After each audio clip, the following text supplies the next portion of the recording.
আজিৰ ভিডিঅ'টোত মই আপোনালোকক দেখুৱাম যে কেনেকৈ এই ৰিবনডাল বনাব পাৰি। অকল সিংগল ক্ৰচেট দিয়ে এই ৰিবনডাল বনোৱা হৈছে আৰু বনাবলৈ ষ্টাৰ্ট কৰাৰ আগতে আমি চাওঁ আহক যে ইয়াক মাৰিলে কেনেকুৱা লাগে।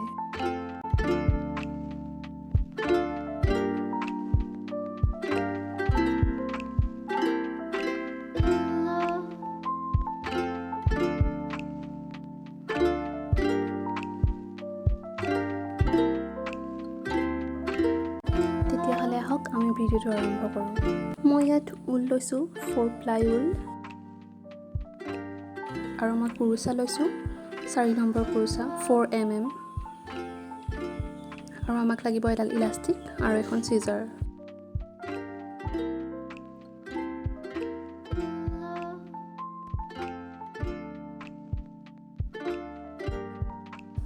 এটা গাঁঠি বনাই ল'ব।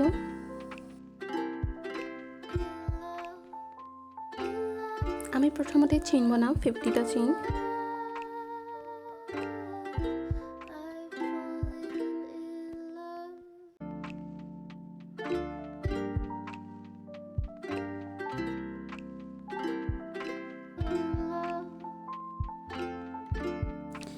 চেইন কমপ্লিট হোৱাৰ পিছত আমি প্ৰথম ঘৰৰ পৰাই সিংগল ক্ৰচেট কৰি যাম শেষৰ ঘৰলৈকে।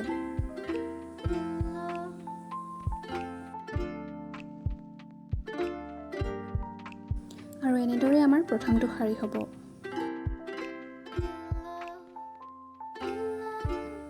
আৰু এতিয়া আমি শেষৰ ঘৰ পালোহি আৰু শেষৰ ঘৰটো আমি ঠিক তেনেদৰে এটা সিংগল ক্ৰচেট কৰি ল'ম। আৰু তাৰ পিছতে আমি এটা চেইন বনাম আৰু আমি গোটাখিনি এনেদৰে ওলোটাই ল'ম। আৰু এতিয়া আমি 2 নম্বৰ শাৰীটো কৰিবলৈ হ'লে প্ৰথমতে প্ৰথম ঘৰত আমি কুৰুচ এডাল ভৰাম আৰু প্ৰথম ঘৰেদি ঊলডাল টানি উলিয়াই ল'ম। তাৰপিছত আমি দ্বিতীয় ঘৰত আকৌ কুৰুচ এডাল ভৰাম আৰু ঊলডাল টানি উলিয়াই ল'ম। আৰু তেনেদৰে আমাৰ কুৰুচাত টোটেল 3ডাল থাকিব ঊল। আৰু আমি ঊলডাল কুৰুচাত থকা 3ডাল ঊলৰ মাজেৰে এনেদৰে পাৰ কৰি ল'ম। মই এনেদৰে কৰি এঘৰ কমাই ল'লোঁ কাৰণ বৌডালৰ এই পৰ্চনটো জোঙা, সেইবাবে আমি ঘৰটো কমালোঁ। আৰু এতিয়া আমি 3 নম্বৰ শাৰীৰ পৰা আগত কৰাৰ দৰে সিংগল ক্ৰচেট কৰি যাম।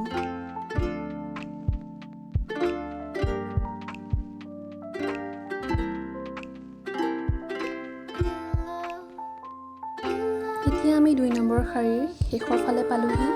আমাৰ হাতত দুঘৰ আছে আৰু এই দুঘৰটো আমি এঘৰ কমাই ল'ম।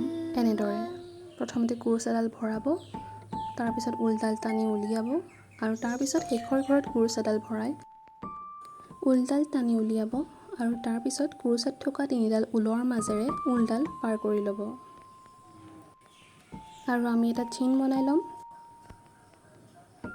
আৰু গোটাখিনি এনেদৰে ওলোটাই ল'ম। তাৰপিছত 3 নম্বৰ শাৰীৰ আৰম্ভণিতে আমি এঘৰ কমাই ল'ম ঠিক আগৰ দৰে।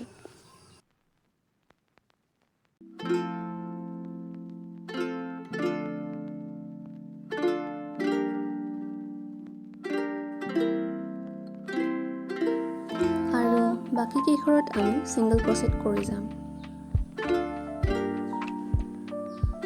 শেষৰ ফালে দুঘৰ থকাত আপোনালোকে ৰৈ দিব। এতিয়া আমাৰ শেষৰ ফালে দুঘৰ আছে আৰু ইয়াত আমি এঘৰ কমাবলৈ চাম। আমি আগৰ দৰেই এঘৰ কমাই ল'ম।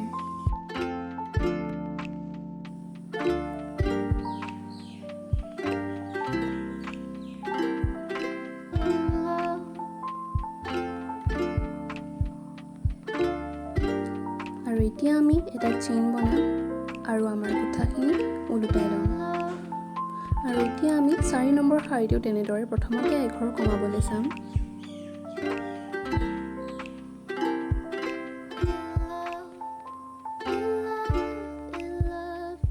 আৰু বাকী কেইঘৰত আমি সিংগল ক্ৰচেট কৰি যাম।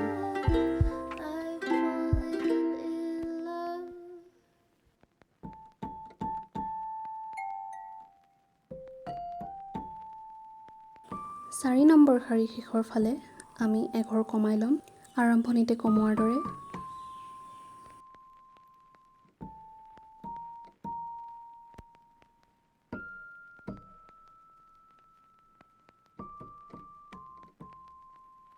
আৰু এতিয়া আমি এটা চেইন বনাই লৈ আমি আমাৰ গোঁঠাখিনি এনেদৰে ওলোটাই ল'ম আৰু 5 নম্বৰ শাৰীৰ আৰম্ভণিটো আমি এঘৰ কমাই ল'ম।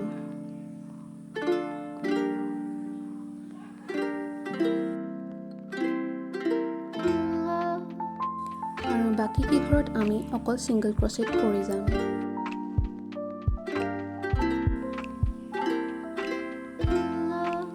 নম্বৰ শাৰীৰ শেষৰ ফালে আমি এঘৰ কমাই ল'ম।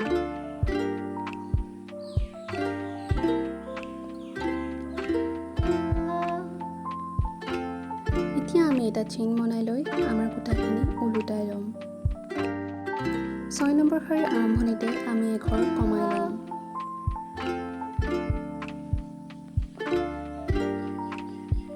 আৰু আমি বাকী কেইঘৰত সিংগল ক্ৰচেট কৰি যাম।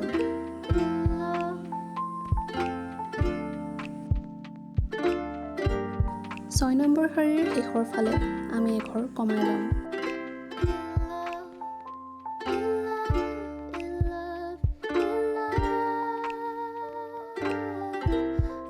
আৰু এটা চেইন বনাই লৈ আমি গোঁঠাখিনি এনেদৰে ওলোটাই ল'ম। 7 নম্বৰ শাৰীৰ আৰম্ভণিতে আমি এঘৰ কমাই ল'ম।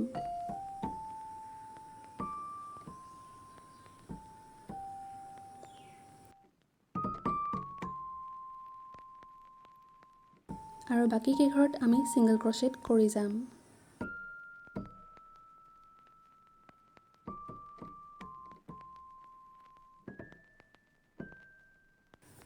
এইবাৰ আমি সিংগল ক্ৰচেট একেবাৰে শেষৰলৈকে নকৰোঁ, আমি শেষৰ ফালে 7 ঘৰ বচাই ৰাখিম।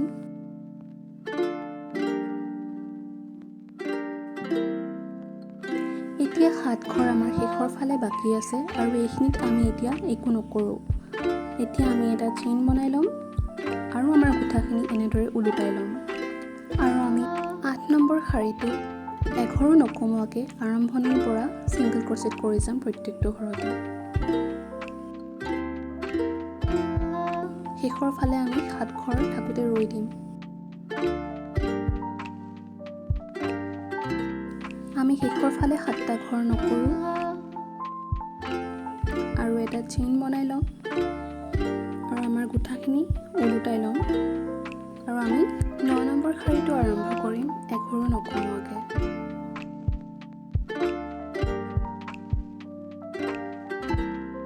আমি এইখিনিলৈকে সিংগল ক্ৰচেট কৰি যাম এই 9 নম্বৰ শাৰীটো আৰু 9 নম্বৰ শাৰীটোৰ দৰে আমি আৰু দুটা শাৰী বনাই ল'ম।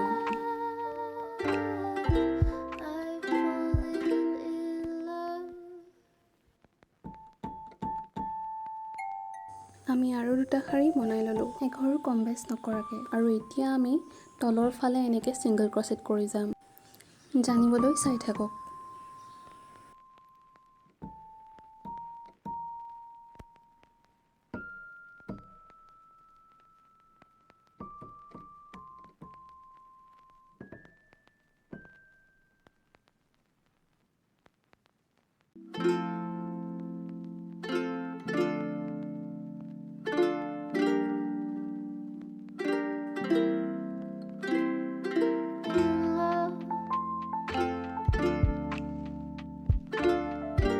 শেষৰ ফালে দুঘৰ আছে, আমি সেই দুঘৰত এঘৰ কমাই ল'ম।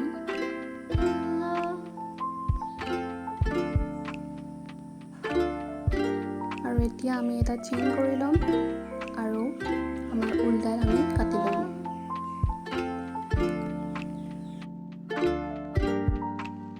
আমাৰ গোঁঠা কামখিনি অলমষ্ট হৈছে।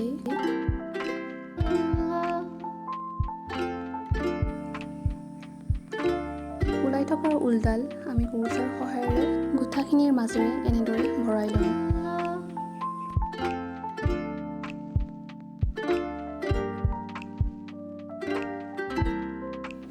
আমি টোটেল 11টা শাৰী কৰিলোঁ।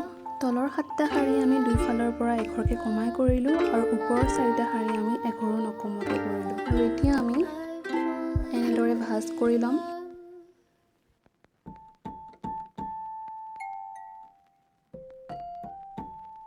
আৰু আমি এতিয়া চিলাই ল'ম।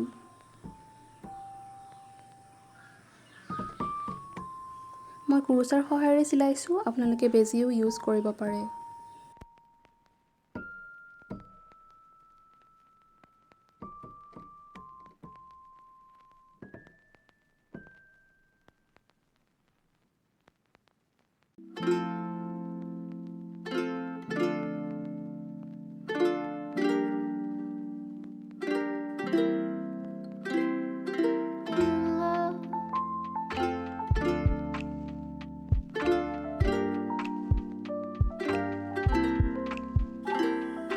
আৰু এতিয়া আমি টানি ভালদৰে ঘূৰাই বান্ধি ল'ম।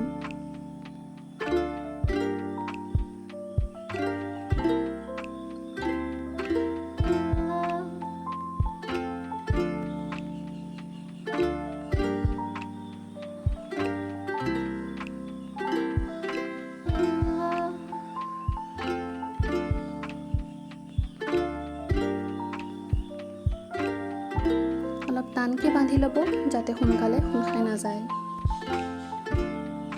আৰু মই দুটা গাঁঠি দি ভালদৰে ইয়াক বান্ধি লৈছোঁ আৰু এতিয়া আমি ঊলডাল কাটি লৈছোঁ।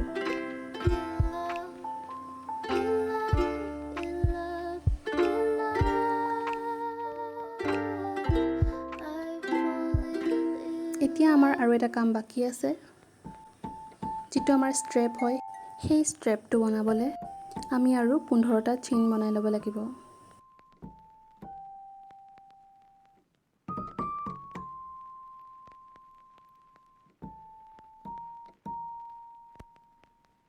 এতিয়া আমি প্ৰথম ঘৰৰ পৰাই ছিংগল ক্ৰচেট কৰাৰ আৰম্ভ কৰিম শেষৰ ঘৰলৈকে।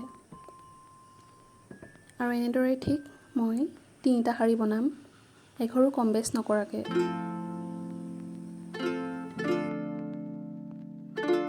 মোৰ 3টা শাৰী কৰা কমপ্লিট হৈছে আৰু এতিয়া মই এটা চেইন বনাই লৈ ঊলডাল কাটি ল'ম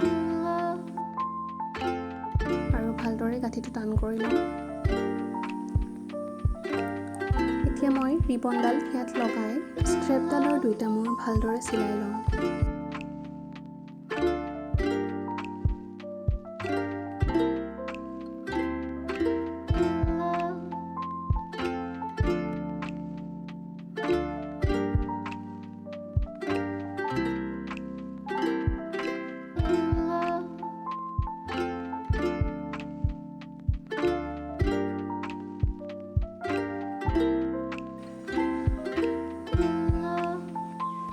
এতিয়া আমি ভালদৰে গাঁঠি দি ল'ম।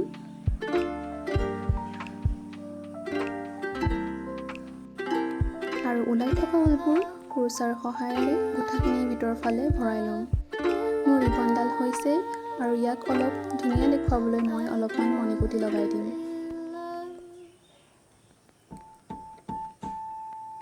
আপোনালোকে নিজৰ ভাল লগা মতে লগাব পাৰে।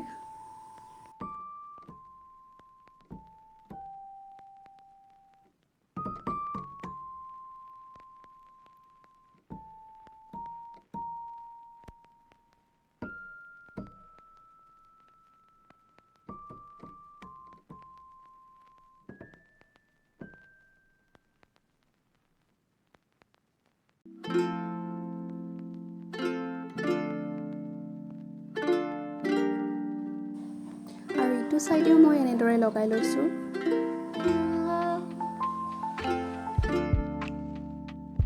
আৰু এনেদৰেই মোৰ ৰিবনডাল ৰেডি হ'ল।